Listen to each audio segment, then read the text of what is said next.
Jafar Ahmad dalam sambutannya ketika membuka secara resmi kegiatan Pekan Tilawatil Quran tingkat LPP RRI ND. Dikatakan Bupati Jafar, pemerintah memberikan apresiasi kepada RRI yang telah menyelenggarakan kegiatan PTQ, sehingga melalui kegiatan ini dapat memacu pengembangan tilwah, hafalan, serta pendalaman isi Al-Quran. Dia kemukakan kegiatan PTQ ini tentunya juga diharapkan dapat memberikan pengaruh positif secara nyata dan terukur dalam perkembangan kehidupan masyarakat. Setidaknya generasi muda yang sudah diberikan ruang tersendiri untuk memperdalam ilmu agama melalui ayat-ayat suci Al-Quran. Ini hendaknya, kata Bupati Jafar, menjadi pedoman bagi umat Islam dalam menjalankan kehidupan sehari-hari, serta dalam membangun kebersamaan dengan umat beragama lain. Kita patut memberikan apresiasi khusus kepada LPP RRI yang telah menginisiasi kegiatan ini. Sebagai lembaga penyiar publik, LPP RRI memiliki kepedulian tinggi bagi peningkatan karakter serta pembinaan akhlak dan moral anak-anak bangsa melalui pelaksanaan tilawatil Quran. Setidak-tidaknya, masyarakat khususnya generasi muda diberikan ruang tersendiri untuk memperdalam ilmu agama melalui ayat-ayat suci Al-Quran yang menjadi pedoman bagi umat Islam dalam menjalankan kehidupan sehari-hari serta membangun kebersamaan di umat beragama lainnya. Sementara itu, Kepala LPP RRI ND Yuliana Marta Doki jelaskan, pelaksanaan PTQ tahun ini bertepatan dengan 1 Ramadan dan dilaksanakan secara serentak oleh 65 Satker RRI di seluruh Indonesia. Dia berharap PTQ dapat menambah keimanan dan takwa bagi masyarakat. Sebagai bentuk siar Islam dan memeriahkan bulan suci Ramadan 1443 Hijriah, PTQ harus memberikan nilai tambah peningkatan keimanan keislaman dan dakwah bagi masyarakat.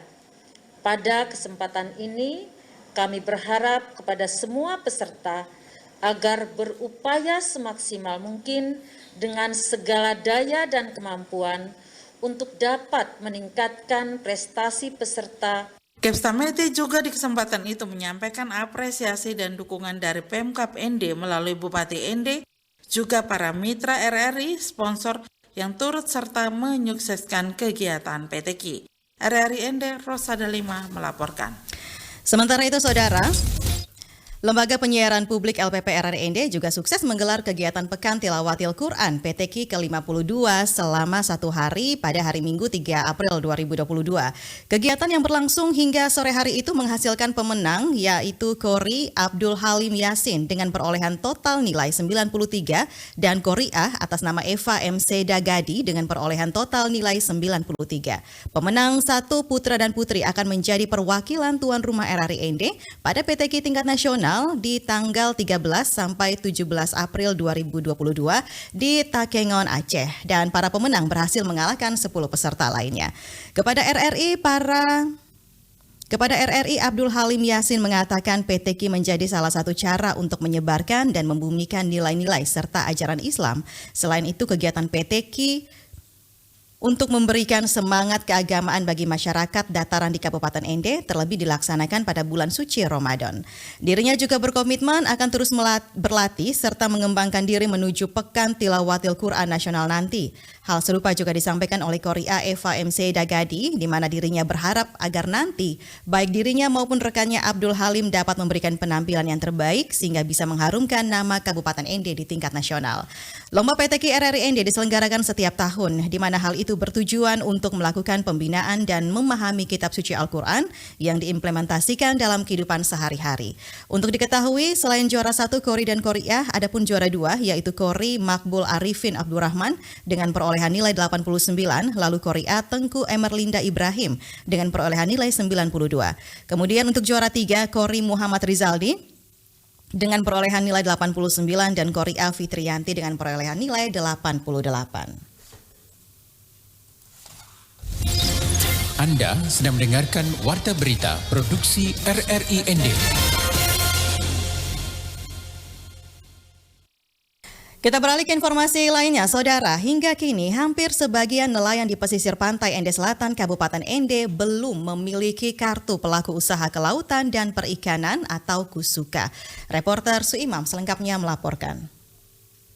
Ibrahim, salah seorang nelayan di wilayah pesisir pantai Ende Selatan, kepada RRI di sela-sela aktivitas memperbaiki perahu ketika tidak melaut belum lama ini mengungkapkan sebanyak 30-an nelayan di Kelurahan Popanda Bawah, Kecamatan Ende Selatan belum memiliki kartu KUSUKA, padahal sejak tahun 2015 nama-nama mereka sudah terdaftar di Dinas Perikanan Kabupaten Ende. Dijelaskan sebagai nelayan tentu ingin memiliki kartu tersebut, yang mana sangat bermanfaat bagi pelaku usaha di bidang perikanan karena beragam manfaat yang ada di dalamnya. Kami sudah pengajuan juga, sudah perikanan sana, sudah iya kan, tunggu berita katanya dari Kupang, tapi sampai saat sekarang belum. Ditambahkan harapan di tahun ini kartu KUSUKA bisa secepatnya dimiliki oleh semua nelayan yang ada di pesisir pantai Ende Selatan, sehingga apa yang dinantikan sejak lama bisa terobati dengan memiliki kartu tersebut. Sementara Kepala Bidang Kabid Pengembangan Perikanan Tangkap Sardin SPI mengatakan terkait keluhan nelayan pesisir pantai Ende Selatan yang sudah terdaftar tapi belum memiliki kartu KUSUKA, memang teman-teman penyuluh di lapangan yang menangani wilayah tersebut hampir sebagian besar sudah melakukan penginputan, namun dalam proses penginputan itu tentu harus ada validasi dari pihak Kementerian Kelautan dan Perikanan, sehingga dalam proses tersebut untuk mendapatkan fisik kartu KUSUKA-nya akan melalui bank yang dipercaya oleh Kementerian Kelautan dan Perikanan. Untuk proses mendapatkan kartu KUSUKA-nya tentunya nanti para nelayan akan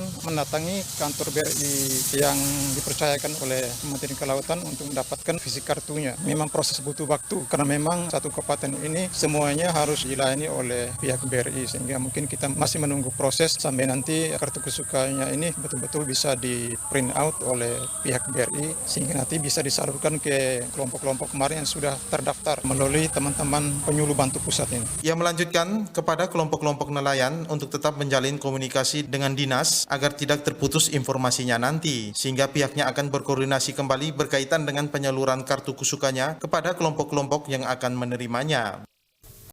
Kita beralih ke Kabupaten Nagekeo. Wakil Bupati Nagekeo Marianus Waja optimis urusan kebutuhan air bersih bagi masyarakat Kabupaten Nagekeo yang selama ini mengalami kelangkaan air bersih akan tuntas di tahun 2023. Hal itu diungkapkan Wabub Marianus di sela kegiatan rembuk stunting yang diselenggarakan oleh Bapelitbangda Kabupaten Nagekeo di rest area Kampung Adat Tutubada, Desa Rendu Tutubba, Kecamatan Aisesa Selatan pada hari Jumat 1 Maret 2022. Menurut Wabub Marianus, di usia Kabupaten Nagekeo yang sudah memasuki periode ketiga sejak dimekarkan dari Kabupaten Induk Ngada, sudah semestinya urusan kebutuhan air minum harus segera dituntaskan. Wabub mengungkapkan air adalah kebutuhan dasar masyarakat, berurusan dengan kesehatan dan kenyamanan hidup, sehingga tidak boleh ada masyarakat yang mengalami kesulitan air bersih, karena dengan air, masyarakat bisa mengurus apa saja termasuk memanfaatkan pekarangan rumah untuk tanaman palawija. Berkaitan dengan alokasi anggaran, Wabub Marianus menuturkan pemerintah Nagekeo melalui Bapelitbangda bersama Dinas PUPR sudah melakukan koordinasi termasuk memangkas beberapa item program untuk fokus mengurus air bersih. Menurut pengamatan Wabub Marianus yang selama ini sudah melakukan kunjungan ke desa-desa melalui sekolah, berkesimpulan bahwa tidak ada wilayah di Kabupaten Nagekeo yang tidak memiliki air. Hanya saja ketersediaan air di setiap wilayah itu berbeda, ada yang berada di lokasi ketinggian seperti sumber mata air dari gunung dan juga ada yang berada di lokasi yang lebih rendah dari permukiman. Tugas Pemda adalah mengurus dari sumber mata air ke tempat umum, selanjutnya dari tempat umum ke rumah-rumah bisa dialokasikan melalui dana desa. Informasi selanjutnya, saudara, dari Kabupaten Sika memiliki banyak spot yang menarik. Wisata Bahari Teluk Maumere Kabupaten Sika, Nusa Tenggara Timur akan dikembangkan menjadi salah satu tempat wisata kelas dunia. Seperti apa informasinya? Kita simak selengkapnya bersama reporter Ferry Soo. Demikian yang disampaikan Kadis Pariwisata dan Kebudayaan Sika, Petrus Poling Wairmahing kepada RRI Sabtu pagi 2 April 2022. Dikatakannya Teluk Maumere sejak 1987 oleh Kementerian Kehutanan menjadi taman wisata laut dengan luas 60.000 hektar. Pada tahun 2017 juga Teluk Maumere meraih penghargaan Anugerah Pesona Indonesia sebagai daerah spot terpopuler di Indonesia. Bahkan sejak tahun 1992 silam, Teluk Maumere sudah diwacanakan untuk dipromosikan di tingkat internasional. Namun ketika terjadi gempa pada tahun tersebut, daya tarik Teluk Maumere mengalami sedikit kerusakan. Pada saat menyelenggarakan foto tahun 2016-2017, pihaknya mendapatkan banyak sekali underwater photographer dari luar negeri yang sudah profesional dan mendapatkan informasi bahwa potensi Teluk Maumere ini sangat luar biasa dari banyaknya spot yang dimiliki maupun ikan dan terumbu karangnya. Potensi yang kami miliki untuk di Teluk Maumere ini begitu banyak biota laut keragaman dengan bervariasi spesiesnya, dan ini tersebar di banyak sekali spot di dalam kawasan Teluk Maumere ini. Bahkan sudah mulai dikembangkan sejak tahun 1987 itu sampai dengan sekarang. Pada tahun 2017 kemarin, Teluk Maumere itu mendapat prestasi anugerah pesona Indonesia sebagai dive spot terpopuler di Indonesia, dan ini menguatkan kami untuk terus bergerak untuk go internasional. Potensi Teluk Maumere ini sangat luar biasa. Dari banyaknya spot yang kami miliki, juga variasi jenis terumbu karang yang ada, juga jenis ikannya. Hingga saat ini pihaknya terus mengembangkan 4 komponen untuk peningkatan kualitas spot yang ada di Teluk Maumere, diantaranya mengembangkan destinasi wisata, meningkatkan kualitas SDM masyarakat sekitarnya, meningkatkan pemasarannya, dan memperkuat pariwisatanya. Ada 4 komponen besar yang kami kembangkan. Yang pertama, kami pusat memperbaiki destinasi-destinasi yang ada di sana, baik yang underwater maupun yang di pulaunya. Ini kita mulai dibenahi destinasinya. Yang kedua, kita libatkan masyarakat dalam kegiatan-kegiatan. Kita tingkatkan kualitas SDM mereka, jadi masyarakatnya termasuk pemerintah desanya.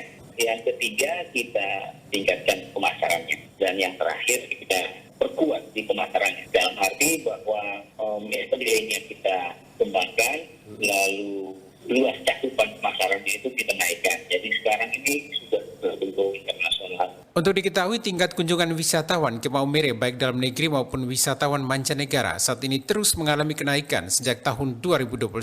Namun ada beberapa hal yang terus dibenahi oleh pihaknya, yakni terkait infrastruktur maupun fasilitas transportasinya. Dirinya berharap agar semua stakeholder terkait dapat bekerja sama untuk meningkatkan kualitas pariwisata Teluk Maumere. Dari ND, Ferry Soo melaporkan. Saudara, informasi tadi sekaligus mengakhiri kebersamaan kita di Warta Berita Daerah pagi ini. Tapi Anda jangan kemana-mana, karena setelah ini masih banyak informasi akan kami hadirkan untuk Anda. Tetaplah bersama Lintas ND Pagi, Pro 1 RRI ND, Kanal Inspirasi.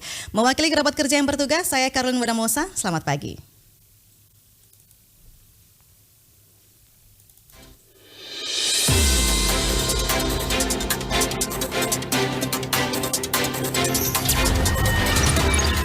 Terima kasih. Anda telah mendengarkan Warta Berita Produksi RRI ND.